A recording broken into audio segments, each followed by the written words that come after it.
Textile sector India में 4.5 करोड़ से ज्यादा लोगों को डायरेक्ट और इनडायरेक्ट एम्प्लॉयमेंट देता है। ये एग्रीकल्चर सेक्टर के बाद सबसे बड़ा एम्प्लॉयर है, जो इंडिया के टोटल मर्चेंडाइज एक्सपोर्ट्स का रफली 12% बनता है और जीडीपी का 2% हिस्सा इसी इंडस्ट्री से आता है। इसके बावजूद भी ये सेक्टर आज सीरियस चैलेंजेस फेस कर रहा है। Outdated machines and technology, raw material prices volatility के कारण अनस्टेबल मार्जिन्स, ऊपर से बांग्लादेश और वियतनाम जैसे लो कॉस्ट नेशन से कंपटीशन। पिछले एक साल में टेक्सटाइल स्टॉक्स काफी वॉलेटाइल रहे हैं। यूएस इंडिया ट्रेड डील को लेकर अनसर्टेनिटी बनी रही और इंडियन टेक्सटाइल एक्सपोर्ट्स पर हाई टैरिफ्स का ओवरहैंग था। Buyers naturally wait and watch mode में चले गए, जिसकी वजह से उनके सोर्सिंग डिसीजंस पोस्टपोन होने लगे। और जब बायर ऑर्डर डिले करता है तो एक्सपोर्टर का प्रोडक्शन प्लानिंग और कैश फ्लो दोनों इम्पैक्ट होते हैं। इसी अनसर्टेनिटी का डायरेक्ट असर ऑर्डर बुक पर पड़ा और टेक्सटाइल स्टॉक्स भी प्रेशर में ट्रेड करते रहे। लेकिन पिछले एक महीने में नैरेटिव चेंज हुआ है। European union India FTA talks और यूएस इंडिया ट्रेड प्रोग्रेस की हेडलाइंस आई और अनसर्टेनिटी का ओवरहैंग कम होता दिखा। मार्केट ने तुरंत रिएक्ट किया और टेक्सटाइल स्टॉक्स में कमबैक देखने को मिला, जहां हमने देखा कि एक्सपोर्ट फेसिंग टेक्सटाइल स्टॉक्स 13 से 40% अप है। अब असली सवाल ये है कि इन डील से ग्राउंड रियलिटी में क्या बदलेगा? क्या टेक्सटाइल सेक्टर जेन्युइनली रिजुविनेट होगा या सिर्फ एक टेम्परेरी बाउंस है? और इन्वेस्टर्स इस सेक्टर को कैसे समझे? ये सब हम आज के वीडियो में डिकोड करेंगे। हम थोड़ा डिटेल में जरूर जाएंगे, लेकिन आपको इससे टेक्सटाइल सेक्टर के बारे में एकदम प्रॉपर क्लैरिटी मिलेगी, जिससे आप अपने इन्वेस्टमेंट डिसीजंस आसानी से ले पाएंगे। लेकिन सबसे पहले थोड़ा हिस्ट्री में चलते हैं, क्योंकि अक्सर जो आंसर्स हम आज ढूंढ रहे होते हैं वो हमें पास्ट में मिलते हैं। ये कहानी 5000 साल पुरानी है। इंडस वैली सिविलाइजेशन के टाइम से डाइड कॉटन फैब्रिक्स के ट्रेसेस मिले हैं। मतलब उस टाइम पर भी इंडिया कॉटन ग्रो करता था, स्पिन करता था और वीव करता था। एंशिएंट इंडिया अपनी फाइन मसलिन, सिल्क और नेचुरल डाइंग टेक्निक्स के लिए ग्लोबली नोन था। रोमन एम्पायर के टाइम पर इंडियन टेक्सटाइल्स एक्सपोर्ट होते थे मेडिटेरेनियन मार्केट तक। 1750 के आसपास इंडिया वर्ल्ड का लार्जेस्ट टेक्सटाइल प्रोड्यूसर था। ग्लोबल टेक्सटाइल मैन्युफैक्चरिंग आउटपुट का रफली 1/4 हिस्सा इंडिया से आता था। Clearly an economic power house. लेकिन फिर ब्रिटिश रूल ने इंडियन टेक्सटाइल इंडस्ट्री को सिस्टमैटिकली वीकन किया। इंडियन टेक्सटाइल्स पर रेस्ट्रिक्शंस, बैन्स और डिस्क्रिमिनेटरी टैरिफ पॉलिसीज लगाई गई, जहां ब्रिटिश मैन्युफैक्चरर्स को एडवांटेज मिलता रहा। ब्रिटेन से सस्ते मशीन मेड कपड़े इंडियन मार्केट में डंप किए गए, जिससे लोकल वीवर्स और मिल्स कम्पीट नहीं कर पाए। साथ ही इंडिया को ग्रेजुअली रॉ कॉटन सप्लायर बना दिया गया, जबकि फिनिश टेक्सटाइल मैन्युफैक्चरिंग ब्रिटेन में शिफ्ट हो गई। एसेंशियली इससे इंडिया को वैल्यू एडेड प्रोड्यूसर से रॉ मटेरियल एक्सपोर्टर में कन्वर्ट कर दिया गया। रीसेंट इवेंट्स के कॉन्टेक्स्ट में दिस साउंड्स रिलेटेबल, राइट? सिर्फ वक्त और टैरिफ लगाने वाली कंट्रीज ही अलग हैं, लेकिन शायद इम्पैक्ट तो सिमिलर ही है। इस कॉन्टेक्स्ट में इंडिपेंडेंस मूवमेंट को समझना भी बहुत इंपॉर्टेंट हो जाता है। स्वदेशी मूवमेंट और खादी का प्रमोशन सिर्फ सिंबॉलिक स्टेप नहीं था, ये इकोनॉमिक रेजिस्टेंस भी था। महात्मा गांधी ने खादी को स्वराज यानी सेल्फ रूल मूवमेंट की आइडेंटिटी बना दिया था, और ऐसा ही कुछ हम आज आत्मनिर्भर भारत इनिशिएटिव्स के साथ करने का ट्राई कर रहे हैं। See how it's all repeating. And then independence के बाद गवर्नमेंट ऑफ इंडिया ने सिचुएशन को एक्टिवली हैंडल किया और टेक्सटाइल इंडस्ट्री को रिवाइव करने के लिए मल्टीपल पॉलिसीज और इनिशिएटिव्स लॉन्च किए। Public sector mills, cooperative spinning units, textile parks, export incentives जैसे स्टेप्स लिए गए ताकि मैन्युफैक्चरिंग बेस वापस खड़ा हो सके। और आज इंडियन टेक्सटाइल इंडस्ट्री एक वेल एस्टैब्लिश्ड इकोसिस्टम बन चुकी है, जहां स्केल और डेप्थ दोनों एग्जिस्ट करते हैं। ग्लोबल लेवल पर देखें तो चाइना के बाद India second largest textile manufacturer माना जाता है, लेकिन एग्जीक्यूशन और कॉम्पिटिटिवनेस अभी भी की वेरिएबल्स हैं। लेकिन एक्सपोर्ट साइड की कहानी कुछ और बताती है। टेक्सटाइल एंड अपैरल सेगमेंट में इंडिया दुनिया का 6th लार्जेस्ट एक्सपोर्टर है, लेकिन ग्लोबल ट्रेड में हमारा शेयर सिर्फ लगभग 4% के आसपास है। Interesting no? Well, the reason India अपने फुल पोटेंशियल पर नहीं खेल पा रहा है इज बिकॉज टाइम के साथ कुछ स्ट्रक्चरल फैक्टर्स ऐसे बने हैं जहां इंडिया ने अपैरल एक्सपोर्ट्स में ग्राउंड बांग्लादेश को दे दिया है। Now let's understand this. Whether it is knitted garments or woven garments, 2000s के अराउंड इंडिया और बांग्लादेश का यूरोपियन यूनियन के इंपोर्ट बास्केट में मोर और लेस सिमिलर शेयर था। लेकिन just with in 2.5 decades Bangladesh ने अपना शेयर 4x से 5x स्केल किया, वहीं इंडिया लार्जली स्टैग्नेंट रहा। Crazy, right? वेल, इसको डिसाइफर करने के लिए सिंपल बायर लेवल मैथ्स को ही देखिए। 2024 में निटेड टी शर्ट्स बांग्लादेश से एवरेज $2.4 पर यूनिट पर एक्सपोर्ट हुए, इंडिया से $2.9। Men's woven shirts Bangladesh $7.4, India $10 के आसपास। पर पीस 0.5 से 2.5 डॉलर्स का गैप छोटा लग सकता है, लेकिन जब ऑर्डर साइज 5 लाख या 10 लाख पीसेस का हो तो टोटल लैंडेड कॉस्ट में डिफरेंस मिलियंस ऑफ डॉलर्स का हो जाता है। और this is possible because Bangladesh में लेबर कॉस्ट इंडिया के कंपैरिजन में बहुत कम है and they sharply focused on readymade garments with factories at scale. इसी एडवांटेज ने टेक्सटाइल इंडस्ट्री को उनके इकोनॉमी का मेन ड्राइवर बना दिया था, जहां रेडीमेड गारमेंट्स उनके टोटल एक्सपोर्ट्स का अराउंड 80 to 85% कंट्रीब्यूट करते हैं।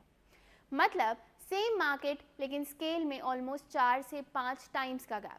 इसी गैप को क्लोज करना इंडिया के टेक्सटाइल रिवाइवल का कोर चैलेंज है। और आयरनी देखिए, बांग्लादेश के यही रेडीमेड गारमेंट्स बनाने के लिए जो कॉटन, यार्न और फैब्रिक लगता है उसका सिग्निफिकेंट हिस्सा इंडिया से ही इंपोर्ट होता है। नॉट ओनली दिस, उनके इस सक्सेस में सबसे क्रिटिकल फैक्टर प्ले किया उनके LDC यानी कि लीस्ट डेवलपमेंट कंट्री स्टेटस ने। बांग्लादेश के गारमेंट्स यूरोपियन यूनियन जैसे बड़े मार्केट्स में जीरो इंपोर्ट ड्यूटी के साथ एंटर होते हैं।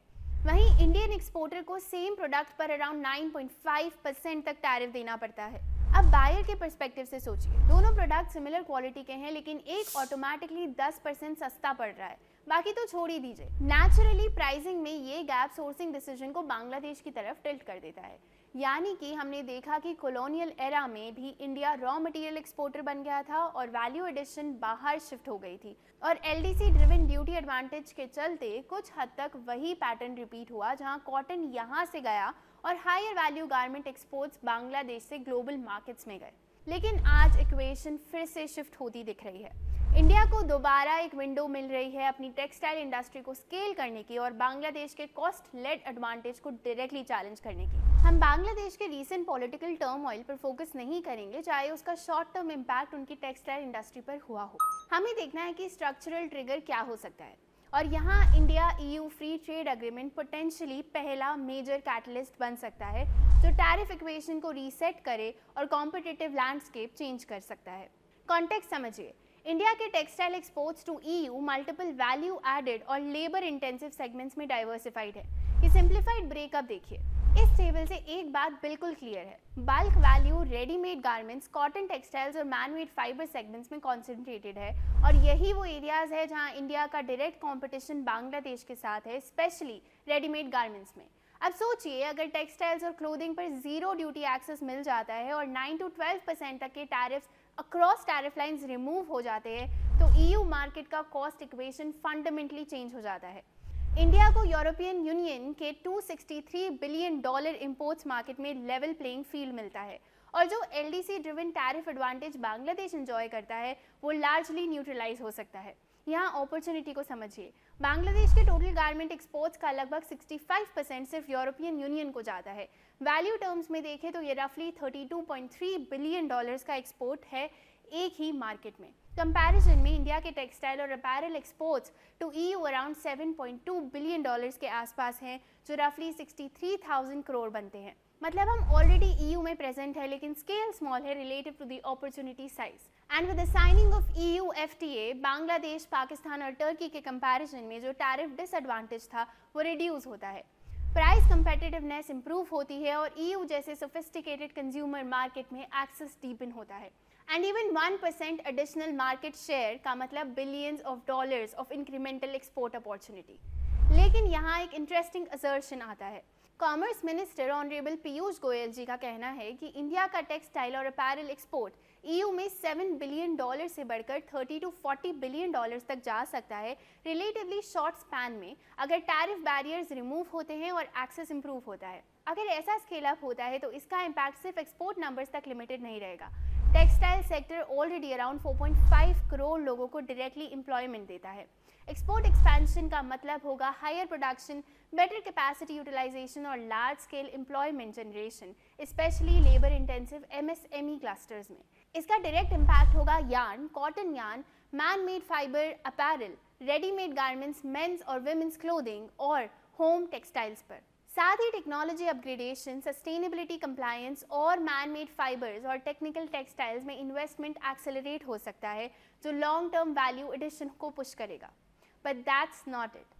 अब तक हम EU की बात कर रहे थे जो कि हमारे टेक्सटाइल्स और अपैरल्स का सेकेंड लार्जेस्ट मार्केट है, लेकिन अगर टेक्सटाइल एक्सपोर्ट्स का रियल वेटेज देखें तो US सबसे बड़ा मार्केट है। इंडिया के लगभग 32% टेक्सटाइल और अपैरल एक्सपोर्ट्स अमेरिका जाते हैं, यानी जो भी टैरिफ चेंज वहां होता है वो डायरेक्टली इंडस्ट्री के नंबर्स को इम्पैक्ट करता है। रिसेंटली जब टैरिफ्स 50% से रिड्यूस होकर 18% आए तो नेचुरली एक्सपोर्टर्स ने रिलीफ फील किया। बांग्लादेश 20% पर था, वियतनाम 20%, चाइना 30%। इंडिया को मार्जिनल कॉस्ट एडवांटेज मिलता हुआ दिख रहा था। फिर पता चलता है कि बांग्लादेश ने भी यूएस के साथ एग्रीमेंट क्लोज किया है। टैरिफ 20 से 90% हुआ, लेकिन रियल इम्पैक्ट कॉटन क्लॉज का है। अगर Bangladeshi garments American cotton use करके बनाए जाते हैं तो उन पर जीरो ड्यूटी लगेगी। सोचिए, इंडिया 18% पे करे और बांग्लादेश जीरो पर लैंड करे तो लैंडेड कॉस्ट का डिफरेंस फिर उनके फेवर में चला जाता है। Imagine the story repeating once again. Plus इसका एक और एंगल है, बांग्लादेश को जीरो ड्यूटी के लिए यूएस कॉटन ज्यादा इंपोर्ट करना पड़ेगा। आज बांग्लादेश के टॉप कॉटन सप्लायर्स में इंडिया भी है, तो अगर सोर्सिंग यूएस की तरफ शिफ्ट होती है तो इंडियन कॉटन एक्सपोर्टर्स पर प्रेशर आ सकता है। लेकिन कॉमर्स मिनिस्टर ने कॉन्फिडेंस दिया कि सिमिलर फैसिलिटी इंडिया को भी फाइनल एग्रीमेंट में मिलेगी वंस इट इज साइंड। सो अगर इंडिया को भी यूएस कॉटन लिंक्ड कंसेशन मिलता है तो डोमेस्टिक टेक्सटाइल इंडस्ट्री के लिए सिचुएशन मटीरियली इंप्रूव हो सकती है और इंडस्ट्री रिएक्शन पॉजिटिव रहा है। Farmer man made textile export promotion council के चेयरमैन संजीव सारन कहते हैं कि टैरिफ रिडक्शन से टेक्सटाइल एक्सपोर्टर्स को बेनिफिट मिलेगा और न्यू इन्वेस्टमेंट्स भी अट्रैक्ट हो सकते हैं। But of course final terms ये डिसाइड करेंगे कि कॉस्ट कॉम्पिटिटिवनेस किस तरफ टिल्ट करेगी। चलिए अब इस सेक्टर के रिस्क्स और चैलेंजेस को देखते हैं from the eyes of the management. अगर आप इंडियन एक्सपोर्टर्स की कमेंट्री सुने तो सभी ने इन डील्स को एक्नॉलेज किया और कहा कि वो इंडियन टेक्सटाइल मैन्युफैक्चरर्स की कंपेटिटिवनेस को मटीरियली इंप्रूव करता है और इंडस्ट्री अब लेवल प्लेइंग फील्ड के करीब आ रही है। गोकुल दास एक्सपोर्ट्स का तो कहना है कि यूरोप क्वाइटली अपनी सोर्सिंग स्ट्रैटेजी रिकैलिब्रेट कर रहा है। बांग्लादेश में जियोपॉलिटिकल अनसर्टेनिटी और कंप्लायंस रिस्क्स के चलते ब्रांड्स इंडिया को एक्टिवली ऑन बोर्ड कर रहे हैं and this is even before zero duty FTA implement होता है। अभी वॉल्यूम्स छोटे हैं लेकिन वेंडर अप्रूवल, सैम्पलिंग और पायलट ऑर्डर स्टार्ट हो चुके हैं। ग्राउंड प्रिपरेशन चल रही है एक लार्जर स्ट्रक्चरल शिफ्ट के लिए। दूसरी तरफ 50% तक के यूएस टैरिफ्स रिलेटेड हेडविंग्स ने हमारे टेक्सटाइल एक्सपोर्ट्स को डायरेक्टली हिट किया था, लेकिन अगर हम उनके Q3 FY26 अर्निंग्स कॉल में बाकी के इनसाइट्स को भी ध्यान से समझे तो पिक्चर बहुत क्लियर हो जाती है कि ये साइक्लिकल रिकवरी स्टोरी नहीं है, ये स्ट्रक्चरल रीसेट है। इस जियोपॉलिटिकली वॉलेटाइल वर्ल्ड में रिस्क्स और चैलेंजेस भी हैं और हर कोई इस नई रियलिटी को अलग अलग तरह से मिटिगेट या अपॉर्चुनिटी कैप्चर करने की ट्राई कर रहा है। चलिए लेयर बाय लेयर समझते हैं। सबसे पहले पर्ल ग्लोबल, इनका स्टांस बहुत प्रैक्टिकल है। उनका कहना है कि जियोपॉलिटिक्स अब बैकग्राउंड नॉइज नहीं है, ये डेली ऑपरेटिंग वेरिएबल बन चुका है। कंपनी ने यूएस टैरिफ हिट को क्वाइटली अब्जॉर्ब किया, कंप्रेसिंग देयर मार्जिन्स, लेकिन इस अनसर्टेनिटी को नेगेट करने के लिए उन्होंने मल्टी कंट्री मैन्युफैक्चरिंग मॉडल को लेवरेज किया। उनका मॉडल सिंपल है, एक कंट्री पर डिपेंडेंट मत रहो। अगर यूएस टैरिफ बढ़ाए तो बांग्लादेश या वियतनाम से शिप करो, अगर बांग्लादेश में पॉलिटिकल डिसरप्शन हो तो इंडिया स्केल करो। मल्टी कंट्री मैन्युफैक्चरिंग उनके लिए हेज है। ये मार्जिन प्ले से ज्यादा रिस्क मैनेजमेंट प्ले है। उनके हिसाब से इंडिया 1600 करोड़ रन रेट तक स्केल करने के लिए रेडी है, लेकिन हाँ उनका ये भी मानना है कि प्रॉफिटेबिलिटी एग्जीक्यूशन से ही आएगी। बात तो सही है। यही वर्धमान टेक्सटाइल्स का टोन भी इसे सपोर्ट करता है। उनके लिए रियल इशू टैरिफ्स नहीं है, रियल इशू कॉटन है। इंडिया में कॉटन एमएसपी सिस्टम पर ऑपरेट करता है। एमएसपी यानी मिनिमम सपोर्ट प्राइस। गवर्नमेंट हर साल एक फ्लोर प्राइस अनाउंस करती है ताकि फार्मर को डाउनसाइड प्रोटेक्शन मिले, और जब मार्केट प्राइस एमएसपी के नीचे जाता है तो सीसीआई या फिर कॉटन कॉर्पोरेशन ऑफ इंडिया सीधा मंडी से कॉटन प्रोक्योर करती है। इस सीजन में सीसीआई ने लगभग 50% अराइवल्स खरीद लिए हैं, मतलब ओपन मार्केट सप्लाई टाइट हो गई है। जब सप्लाई टाइट हो और एमएसपी एलिवेटेड हो तो domestic cotton prices structurally high रहते हैं। मैनेजमेंट ने ओपनली बोला है कि इंडियन मिल्स का कॉटन रफली $0.75 से 0.80 पर पाउंड लैंड कर रहा है, जबकि वियतनाम या बांग्लादेश ग्लोबल मार्केट से 0.72 से 0.73 पर पाउंड पर प्रोक्योर कर लेते हैं। गैप देखिए, $0.07 से 0.08 पर पाउंड या 14 to 16 रुपीस पर केजी। और मैनेजमेंट का कहना है कि रॉ मटेरियल प्रोक्योरमेंट के इसी डिसएडवांटेज की वजह से मार्जिन्स वाइप आउट हो सकते हैं। मतलब आप एफिशिएंसी इंप्रूव करो, प्रोडक्ट मिक्स चेंज करो, एफटीएस के थ्रू एक्सपोर्ट पुश करो, सब कुछ करो, लेकिन अगर बेस रॉ मटेरियल्स ही महंगे हैं तो मार्जिन का एक बड़ा हिस्सा शुरू से ही प्रेशर में आ जाता है।